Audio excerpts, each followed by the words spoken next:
messieurs, bonjour. Mesdames, messieurs, mes chers compatriotes, l'heure est grave, mais elle exige nous lucidité, dignité et fidélité à nos convictions et à nos valeurs les plus profondes.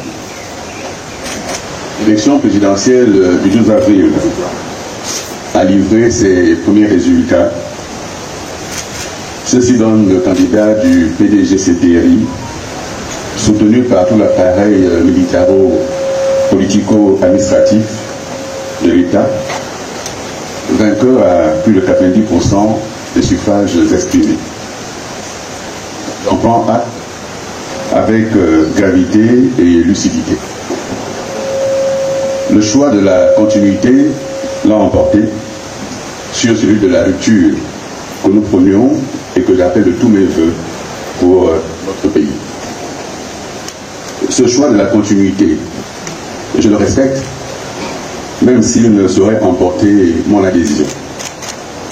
Faut-il féliciter une victoire arrachée dans des conditions aussi opaques et contestables? Ce d'autant plus que l'addition des suffrages exprimés attribués à chaque candidat donne un total de 95,18%, soit 4,82% de suffrages qui manqueraient au compteur, introduisant ainsi un doute légitime quant à la sincérité des chiffres avancés par le ministère de l'Intérieur. Ce gap, cette masse manquante de 4,82% suffit à elle seule à discréditer cette élection dont les scores soviétiques trahissent la compétition ridicule entre soutiens zélés voulant absolument plaire à leur maître. Certes, je n'ai pas gagné cette élection, mais le vainqueur désigné l'a-t-il vraiment emporté à la régulière? Et le score qui m'est attribué est-il sincère ou relève-t-il au contraire d'une stratégie visant à tenter de gêner toute possibilité de rebondir? La question reste ouverte. Mesdames et messieurs, jamais depuis mon entrée en politique, je n'ai été témoin d'un tel détournement de tous les moyens de l'État. Jamais je n'ai vu une telle orchestration du faux, une telle confiscation du vrai, à tous les niveaux. Les mécanismes du mensonge ont fonctionné comme une machine bien huilée. Bourrage d'urnes, suppression des suffrages des concurrents, privation des marges de manœuvre pour mes équipes, omniprésence d'un candidat soutenu par l'État, jusqu'à l'épuisement de la parole démocratique même. Ce que nous avons vécu le samedi 12 avril n'était pas une élection libre. C'était la réplique à l'identique de la mascarade référendaire. C'était surtout la mise en scène d'un pouvoir qui veut s'éterniser en usurpant les habits de la rupture, alors qu'il n'est que la résurgence empire du système que les militaires avaient annoncé anéantir le 30 août 2023, suscitant des scènes de liesse dans les rues de Libreville et d'ailleurs par les Gabonaises et les Gabonais euphoriques. Que reste-t-il de ce prétendu esprit du 30 août 2023 après ce que nous venons de vivre? Depuis l'élaboration quasi secrète de l'accord de la transition, à la tenue du dialogue national dit inclusif, en passant par l'adoption d'une nouvelle constitution hussarde et du nouveau code électoral, la ruse a prévalu sur l'intelligence et sur l'intérêt national. Le scrutin du 12 avril, tenu 4 mois avant le terme initialement fixé de la transition, a hélas suivi la même logique. Cependant, le démocrate dans l'âme que je suis salue le climat d'apaisement dans lequel cette élection s'est déroulée, même si l'équité s'est trouvée malmenée par la disproportion des moyens entre un candidat menant campagne aux frais du contribuable et les autres devant se contenter de leurs ressources personnelles. C'est le lieu pour moi de remercier avec émotion et respect les milliers de femmes et d'hommes qui m'ont accordé leur suffrage, y compris dans les localités du Gabon et d'ailleurs où je n'ai pas pu me rendre. Leur voix, bien que maltraitée, n'est pas vaine. Elle est la promesse d'un autre Gabon, d'un Gabon qui vient. Leur courage est une lumière dans la nuit qui enveloppe de son voile opaque la démocratie gabonaise. Leur foi en la justice est une source pérenne de mon engagement renouvelé.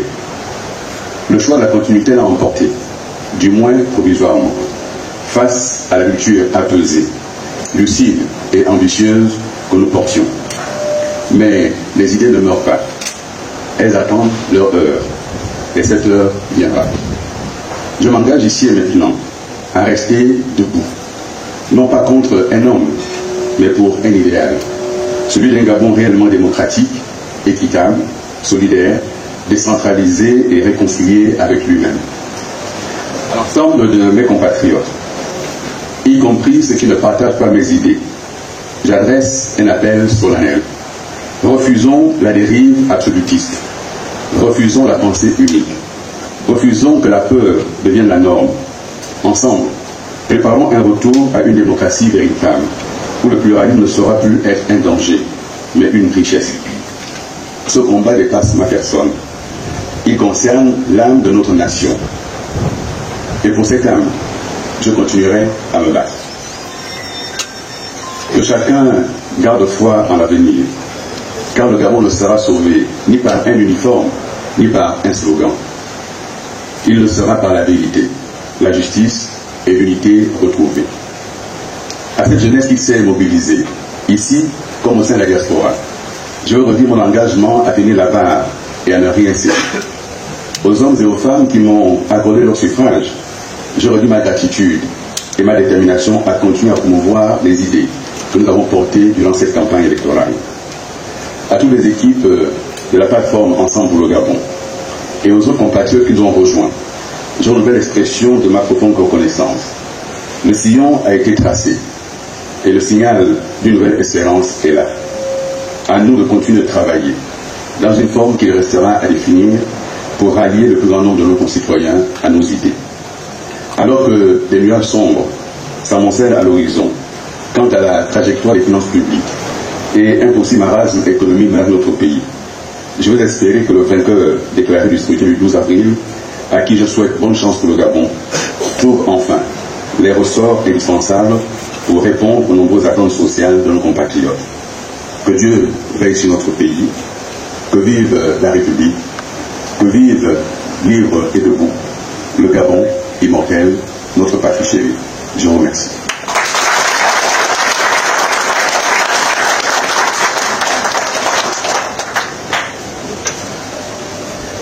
Après lecture de cette déclaration, s'il y a des questions de la presse.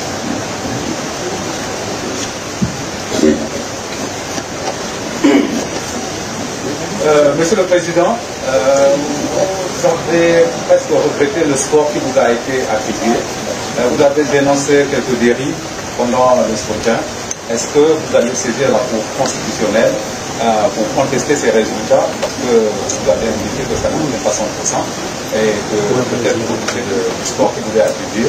Et encore, pour féliciter le vainqueur désigné, est-ce que vous allez vous mettre à la disposition de la République ou du vainqueur? Je ne pense pas que j'ai félicité le vainqueur. Je crois que vous m'avez mal entendu. Je lui ai souhaité bonne chance, mais je ne le félicite pas.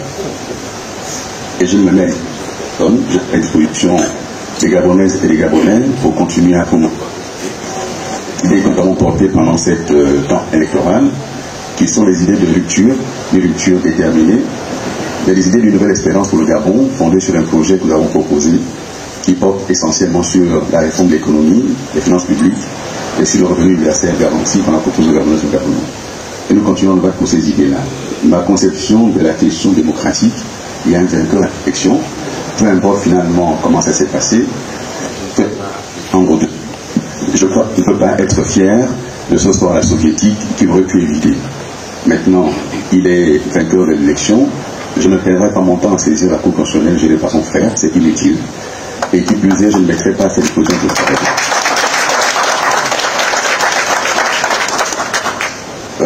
Pardon.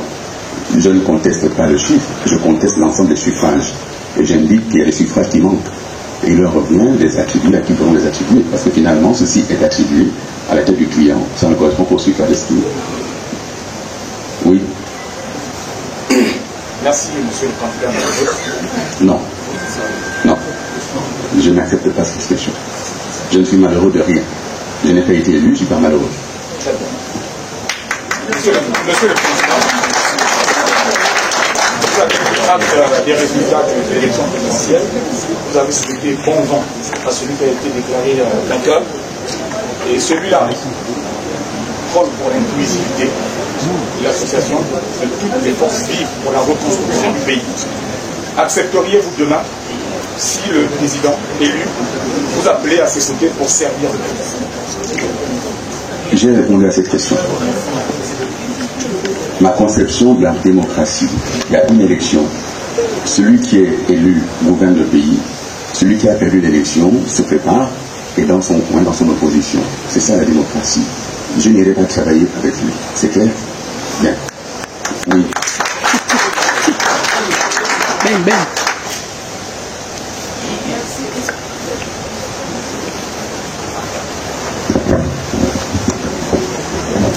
Bonjour, merci. Est-ce qu'on va vous retrouver dans une autre échéance électorale comme législative? Je viens d'indiquer qu'avec mes amis de la plateforme Ensemble au Gabon, nous allons nous retrouver et travailler et définir la forme que nous donnerons. Donc les législatives sont une échéance. On ne sait pas quand elles auront lieu, ces législatives-là. Nous examinerons la possibilité d'y être ou pas. Mais ce n'est pas l'enjeu aujourd'hui. Monsieur le Premier ministre, vous avez dit... Je suis le directeur de la rédaction de Gabon Revue. Monsieur le Président, vous avez dit tout à l'heure que vous n'allez pas saisir la haute juridiction pour un recours, mais vous avez tout de même dit le choix de la continuité l'a emporté, du moins provisoirement. Qu'est-ce que cela veut dire? Cela veut dire que c'est un système qui est en place et que les militaires avaient prétendu mettre un terme à ce système-là. Et on voit que ce système se reconstitue avec les mêmes personnes, les mêmes fonctions, y compris dans la fraude électorale. Et je le déplore, mais c'était un choix qui est fait. Et ce choix de la continuité est à l'opposé du choix que j'ai proposé aux Gabonaises et aux Gabonais, qui est un choix l'habitude avec ses manières de faire, l'habitude avec un système qui n'a pas fonctionné, qui a mal fonctionné, l'habitude avec un système qui a appauvri les Gabonais et qui maintenant se perpétue. Et ce que je souhaite également que les gens aient à l'esprit, c'est que cette élection présidentielle a lieu alors qu'une nouvelle constitution a été adoptée. Ce que cette nouvelle constitution met en des mains d'une seule forme tous les pouvoirs, l'exécutif, le législatif et le judiciaire sont en des mains d'un seul. Et que nous sommes face à un absolutisme qui va se mettre en place. Et par rapport à cela, j'entends être vigilant, j'entends ne pas me mêler, parce que j'ai combattu cette constitution et en cohérence, je combattrai sa mise en œuvre. Oui. Bonjour, monsieur le candidat, je suis Alain Medega pour la rédaction d'Info sur les télévisions. Alors ma question est la suivante. Vous rentriez à à cette élection présidentielle avec un combat, je suppose, celui que vous opposez à ces Gabonais qui pensaient que vous n'étiez pas la personne la bienvenue pour prôner la culture. Et là, vous sortez de là avec un pourcentage de 3,85%. Alors, ce pourcentage est sympa ou un échec? Je n'ai pas gagné l'élection, c'est évident. Mais j'ai gagné une autre élection. Il y a 20 000 Gabonais qui ont rassemblé le suffrage officiel derrière mon nom. Il y a un an, il y en a qui ne le pensaient pas. Et donc dans cette élection, il y a un vainqueur de scrutin, mais il y a une victoire politique. Celle de Billy Binze dans cette élection, qui est aujourd'hui l'alternative. Et cette alternative, elle est évidente. Il faut maintenant travailler pour que les idées que nous portons soient majoritaires dans l'opinion. Elles commencent à l'être, il faut continuer à travailler pour que les Gabonais sortent des haines qui ont été inculquées, sortent des peurs qui ont été inculquées, et regardent la réalité en face. Et la réalité nous attend dans quelques semaines, avec une situation des finances publiques qui est catastrophique, avec une crise économique qui menace dans nos portes. Il va falloir que les nouvelles autorités trouvent les ressources suffisants pour répondre aux attentes nombreuses des Gabonaises et des Gabonais. Je leur souhaite bon vent, bonne chance pour le pays. Je crois qu'on ne peut pas dire mieux que cela. Prendre deux dernières questions, oui, monsieur. Merci, monsieur. Merci monsieur. Bonjour, je suis Pierre Lavert-Jourdan, je travaille pour Equinox Télévision et Radio, nous venons du Cameroun. Vous avez indiqué tout à l'heure des éléments qui montrent à suffisance, nous étions parfaitement au courant, qu'il y avait toute une machine huilée pour que vous ne gagniez pas cette élection. Ma question, pourquoi êtes-vous allé à cette élection donc? Je suis allé à cette élection conscient qu'il y avait en face la machine de l'État, la machine de l'armée, la machine du PDG et toutes les autres formations politiques pour la victoire énorme. Peu importe finalement de quelle manière cette victoire allait être obtenue, peu importe. Mais une élection, c'est aussi une campagne électorale pour promouvoir ses idées. Et je pense que ces idées, j'aurais pas pu les partager si j'avais pas été candidat à cette élection. Et aujourd'hui, les Gabonais savent ce que je pense. Les Gabonais savent qu'il y a une alternative crédible et possible face aux militaires, dont l'échec est patent. L'échec sera là. Lorsque vous avez des scores dans des provinces qui atteignent quasiment les 98%, c'est très bien. Mais aussi 98% d'attente qu'il faut pouvoir satisfaire demain. Et donc moi je suis là, encore une fois, je vais être vigilant, je vais être aux côtés des Gabonais. Et si je n'avais pas été candidat à cette élection, j'aurais continué à être aux yeux des uns des autres l'ancien ministre d'Ali Congo. Le 12 avril est un aboutissement pour certains, mais c'est un nouveau départ pour d'autres, et pour moi en particulier.